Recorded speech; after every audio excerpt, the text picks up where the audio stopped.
There was points that I remember. It's mostly really with the stuff with my dad, but whenever he first was like diagnosed and he was got really sick, it was devastating to me that I remember just sitting and crying, and I still look, I want to cry, but because of I was like, this is not how I expected my life to be. Like, this is not me being happy to be at doctor's appointments or my dad can't move and stuff.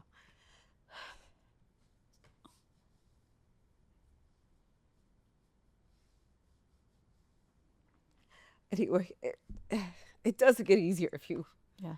if you do the work. Yes.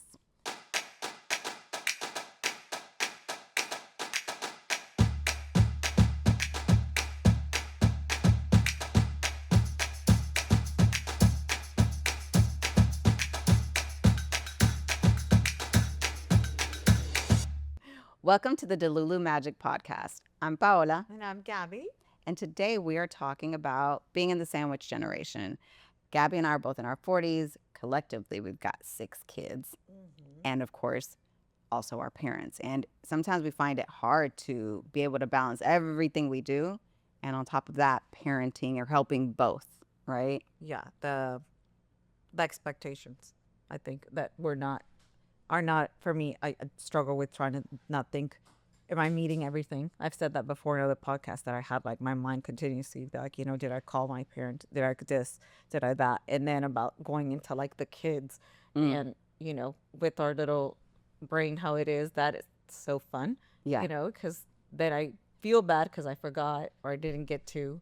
So it's a continuous thing where it's called the sandwich generation because you're being kind of like smushed or squeezed for on life. both sides, because have your children, right? Which I'm going to be truthful. There was a long time that I felt like I put them almost to the side because I felt like I needed to still be in this role of up here. So right up with my parents, that took precedence at some point in my life more because I felt like I need to be a daughter most of the time, and then I could be a mom. And so then I was always Like the squeezed. I feel pressure like of I've always that. been in this sandwich. It didn't just start for me. So it's like no. that. So it's always been like that. Right now, I kind of flipped it, and I'm like now my children. I've through therapy and a lot of work. I've kind of found that that's who is first, and then but the remaining part is like the parent stuff. It is. It's a lot to manage. It was funny though. Like I feel like mine was flipped. I feel like my kids were such a priority, even like above myself. And with obviously I worked, and you worked, and so we have to manage work.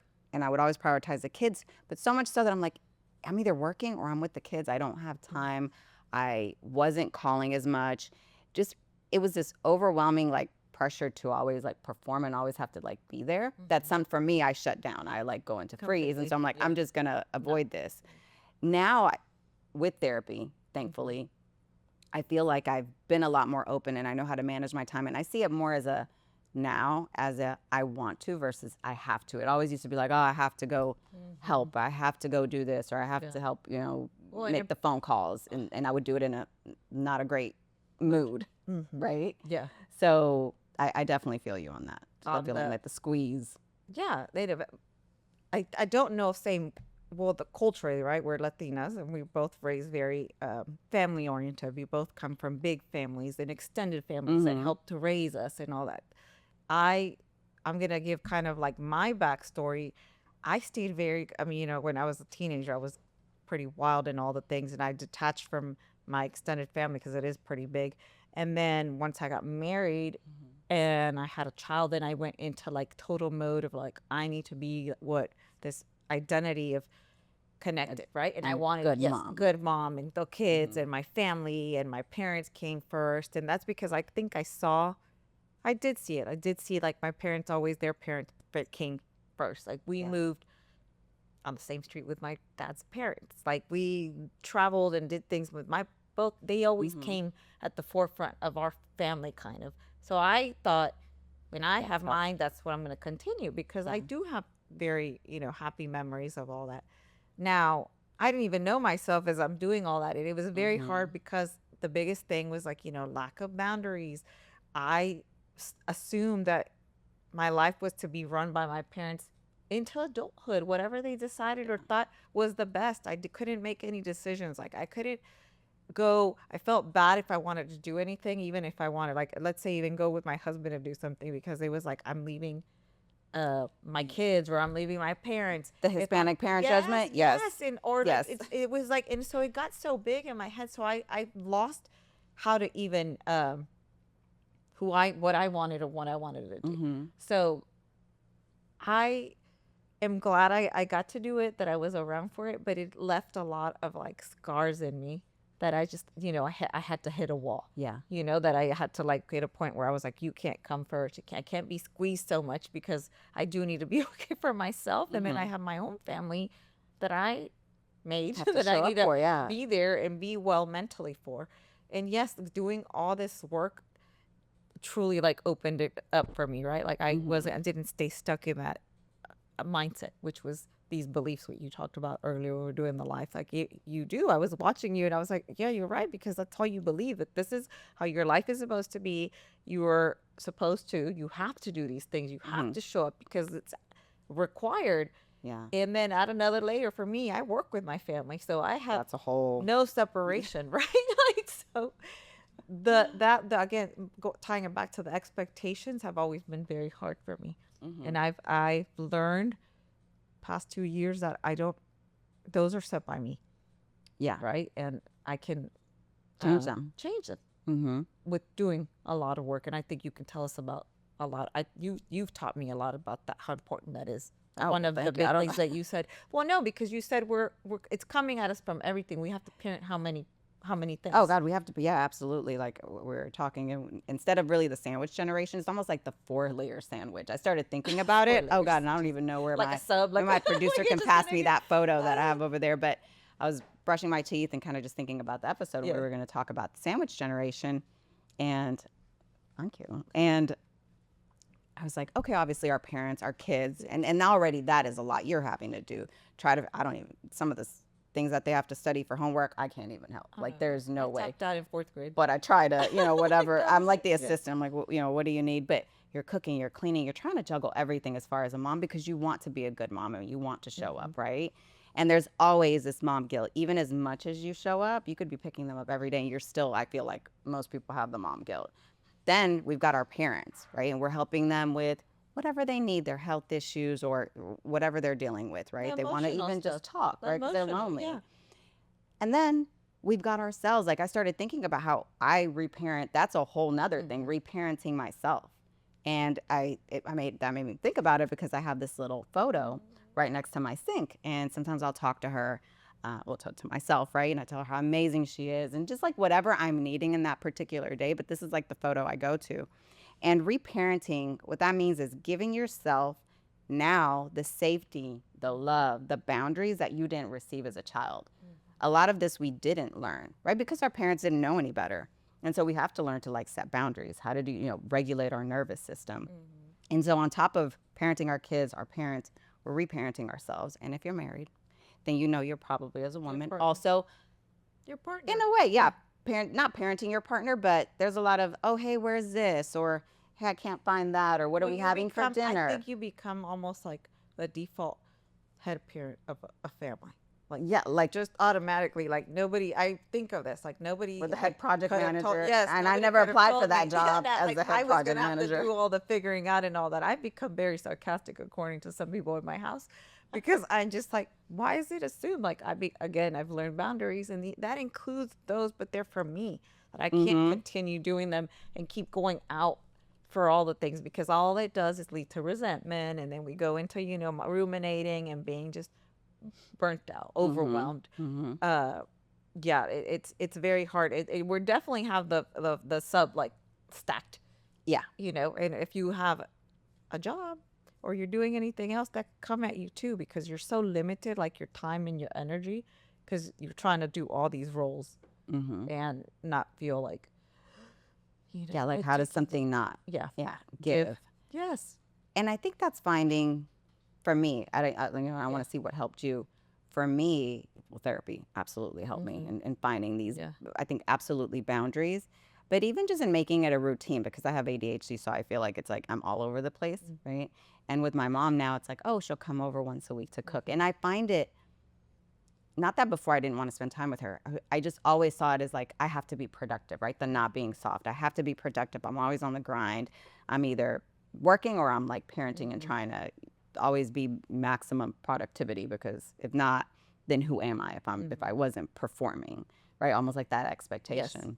And so now I see it again. Like I started reframing that, because I have friends that, whose parents have passed. And it's like, God, I don't want to get to the point where that happens. And then I look back because I was so on a mission to either, get to whatever goal I had, that then I look back and I regret not time. not spending the time, or spending the time, but being like, in this mood because I could be doing something else. So I think being in the present, just in life, has helped me so much, because I appreciate things so much more, instead of thinking, oh, I don't want to be here.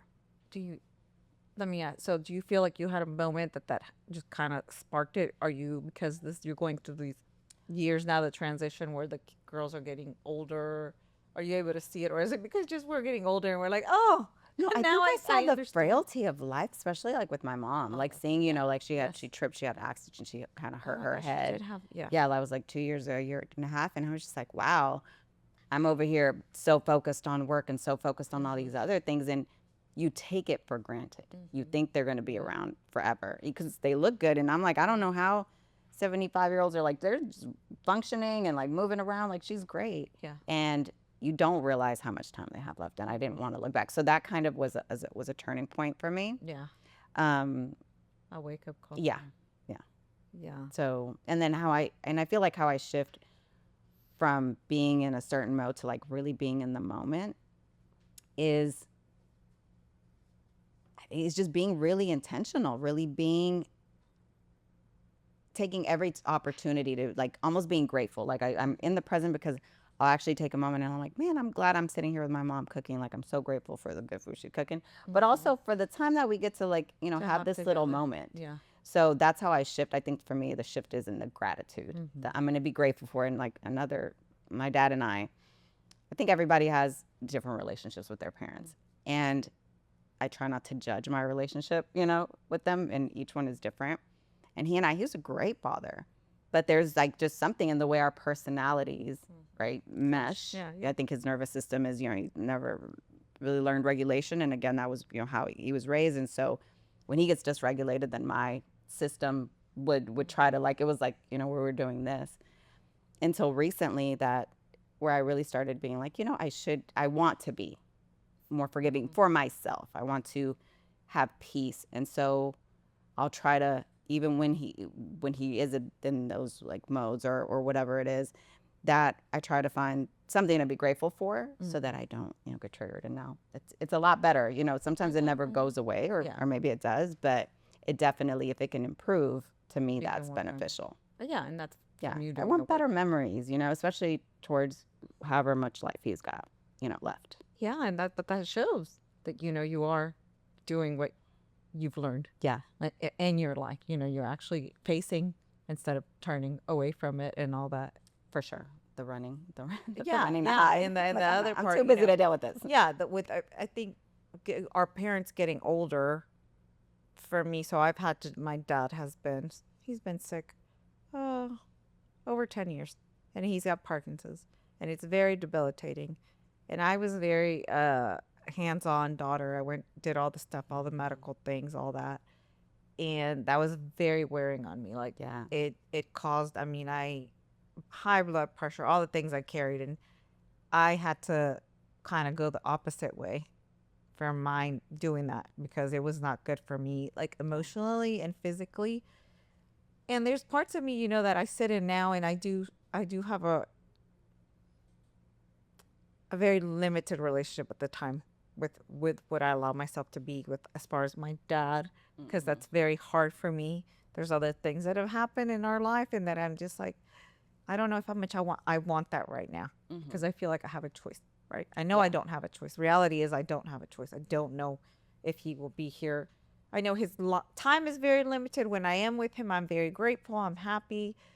Again, guys, I work with my family, then there's so much another layer to my life. So it makes it very hard to actually have a normal relationship. Yeah, absolutely. I can So see I that. have to always like daily decide how much am I going to engage and how much is what is it going to look like for me, because I may go in calm and all my tools and all that, and something will happen, and I am back to 7, 8 years ago, and I don't know how to handle it, and I feel like shit about myself, and I feel like I need to go get their approval or whatever, and that's hard as a full grown adult to think still, I shouldn't feel this way, or my parents. I do have a lot of forgiveness, so now I am very like I feel softer. I'm very surprised. Not, I shouldn't say those words, but I have like a great relationship with my mother. I've worked very hard, and so has she. So I will probably die. I couldn't ask for a better mother. We did not have a good relationship with my early adult years, and even as a mother and all that. For me, I felt very judged and criticized, but I stayed in. Remember, and I was always like triggered, and I didn't know what I knew until now when we've had conversations with her. Now I see life from her. I see her as a human. I see her as like, as cheesy as it sounds, you hear it everywhere, but it's her first time doing life. And I think of my dad, same thing. Like it's their first time. They didn't That's have, all they know. and both come from such different upbringings. Both my dad's got incredible trauma, and I always, when I take myself out, I'm always like, okay, Compassion, like, grace. compassion. Like I forgive him, but it's still very limited because I know myself. If I'm not regulated, what you said earlier, then it's not going to be good. Like I escalate very quickly. Well, that's why me too. I'm in doses. I'm like, when we're together, I'm like, I'm going to be focused, do my stuff beforehand, but I also limit it because I don't.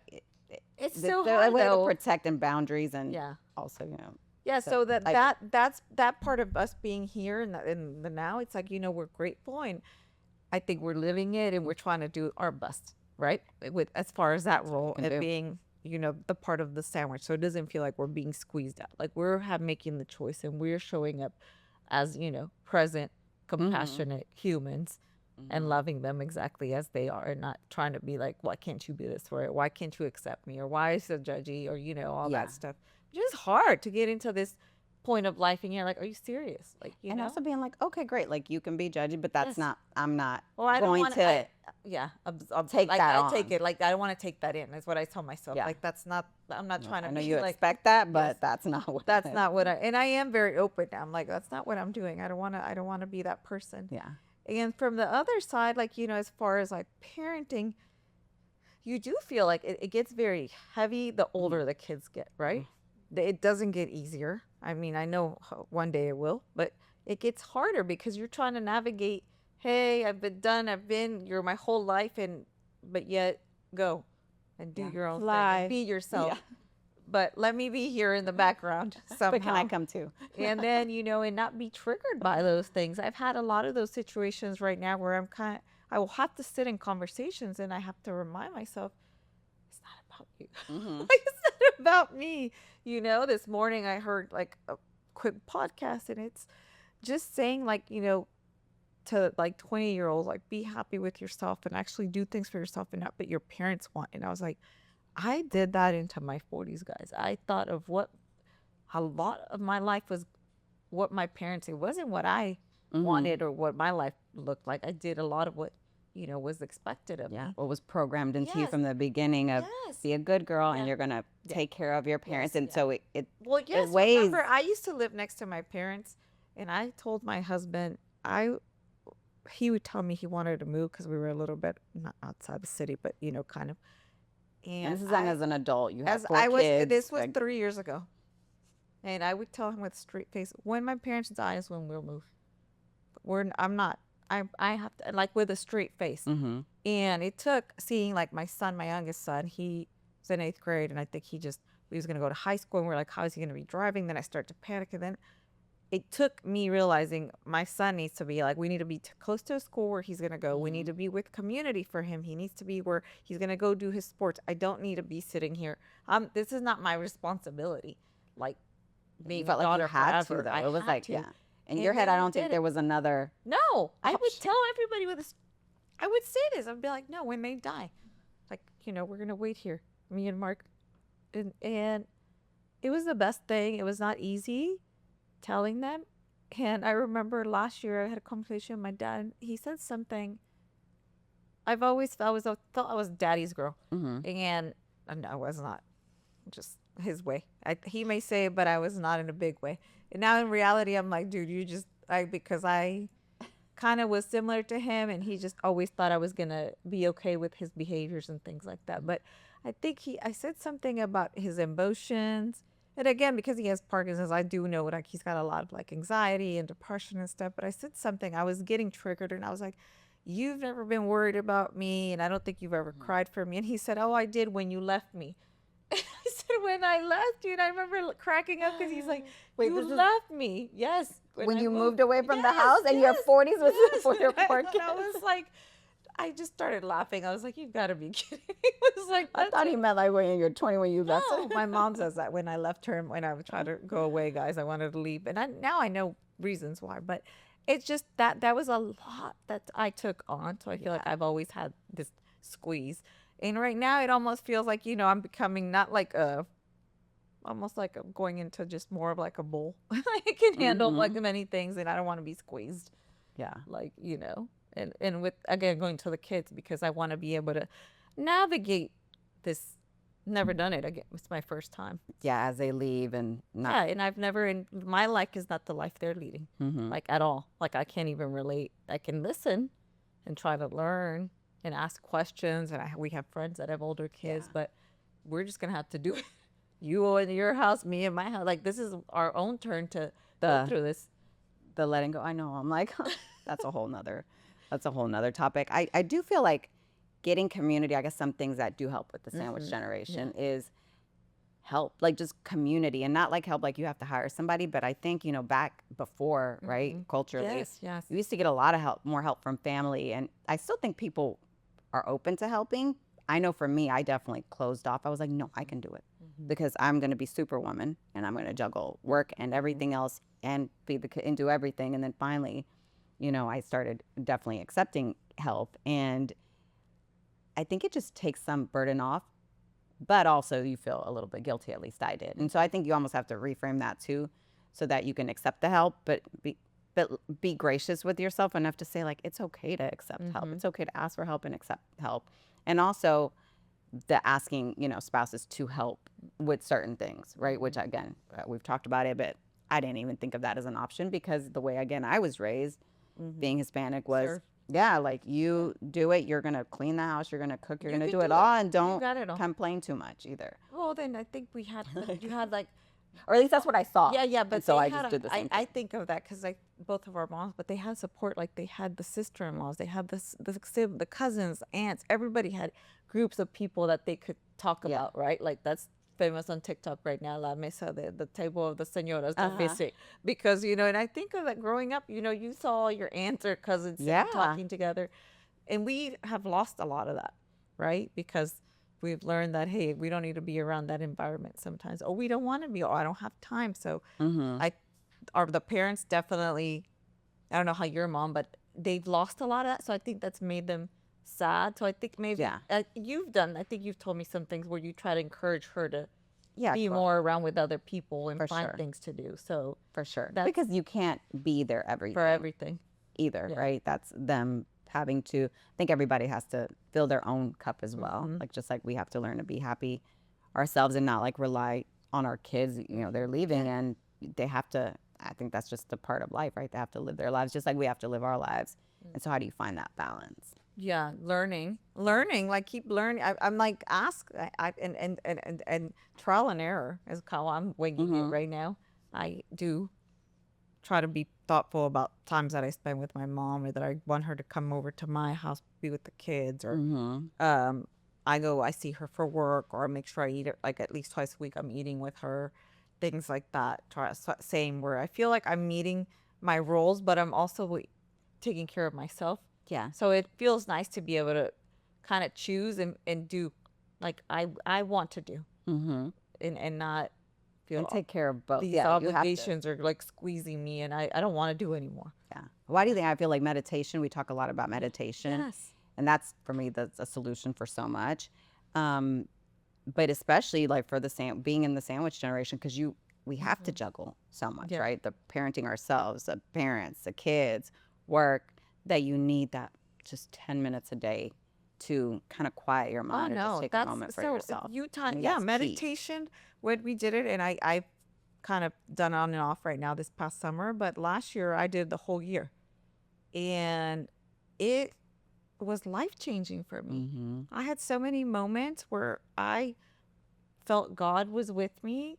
I felt, remember, I talked a lot about this to you, that I felt that I had like the rope, Yes. and I have did a lot of visualization when I would be on that hammock, and it was a lot of the rope of undoing, and it got to the point, and I haven't seen it anymore, which is We need to go back. I haven't, and because I haven't sat in one for so long in the 45 minutes, but I haven't, when I do my short ones, I haven't. Yeah.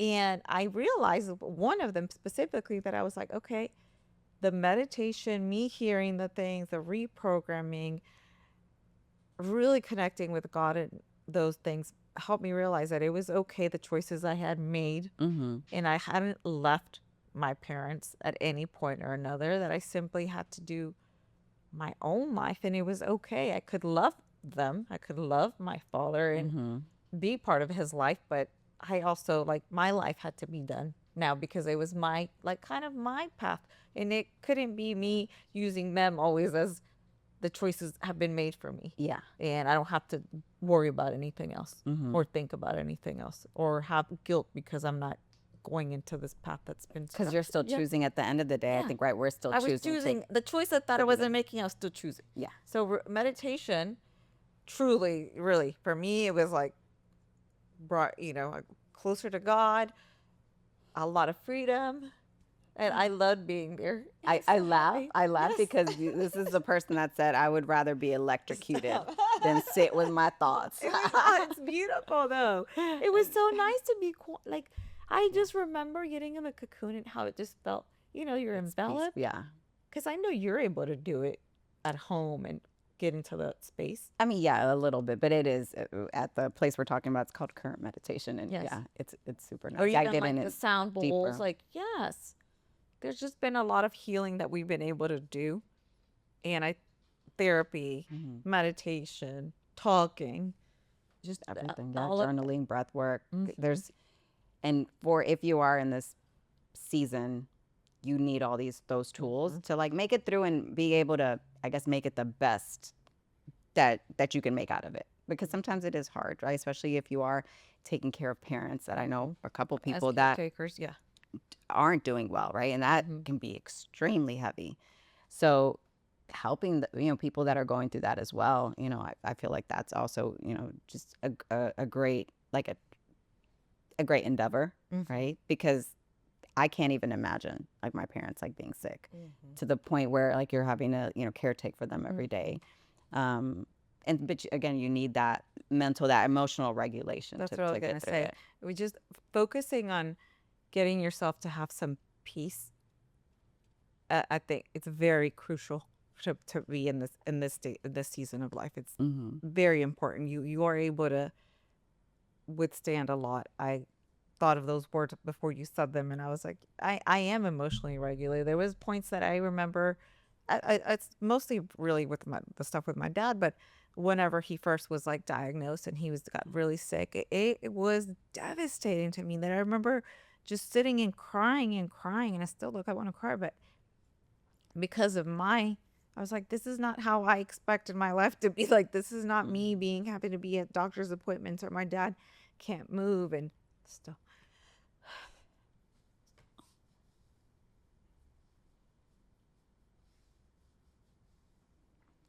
Anyway, it doesn't get easier if you do the work.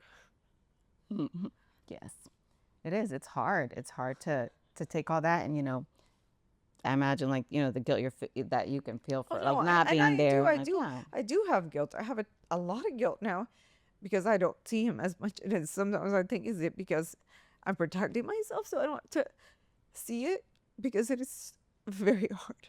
Of course. So, but you definitely have to talk about it, because I don't talk a lot about it right now. Yeah.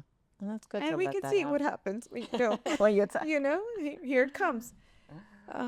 So But you're so strong because that has to be extremely difficult to see somebody, that love so much, and yeah, I mean, just me seeing my mom hit herself that one time, it's so much comes to your of course. head. So. Yeah.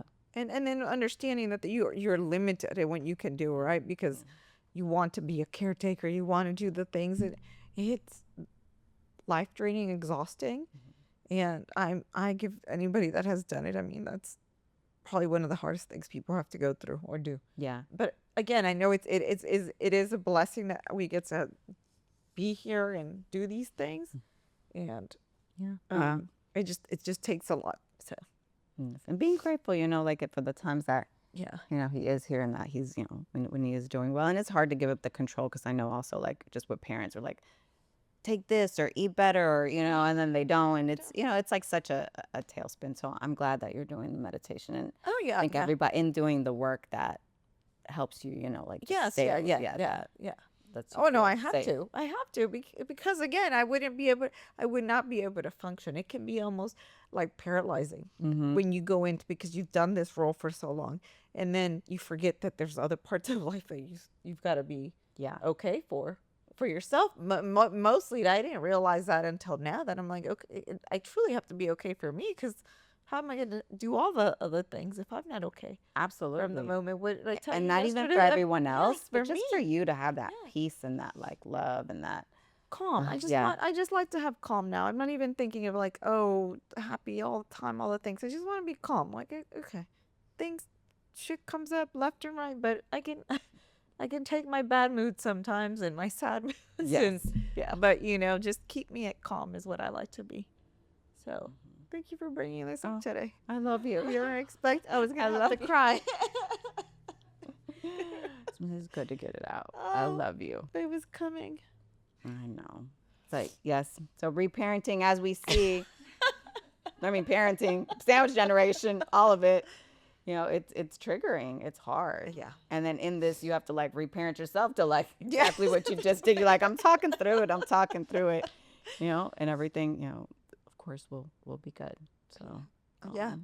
I promise. Go keep doing it. keep doing That's the it. work. I think that's all that we can say. I think in everything, there's so many different situations that we talk about, but we always come back to a lot of the same tools, because it all comes down to that. If you can emotionally regulate and not suppress, I think you and I were constant suppressors, right? We weren't going to deal with it, and we just chose to, like, Yes. I'm too busy. I can't deal with this. Whereas now, we face it head on, and, you feel your feelings, and we kind of, do you do your best to reframe it? And not everybody's perfect. And so you have to give yourself a lot of grace as well, because sometimes you'll be doing great and being like, oh, I'm emotionally regulated, I've got my boundaries. And then you'll feel it all, yeah. right? And you're back to, being that 10-year-old kid that's like, going Just regulated raging and- inside. Yeah, of course. Yeah. Feeling like, So a lot of yes. stuff.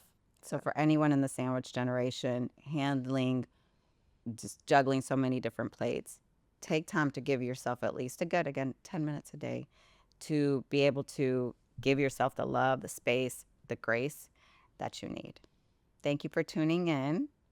Stay Delulu and make it happen. Yeah. Don't forget to subscribe and like. See you next time. Bye. Bye.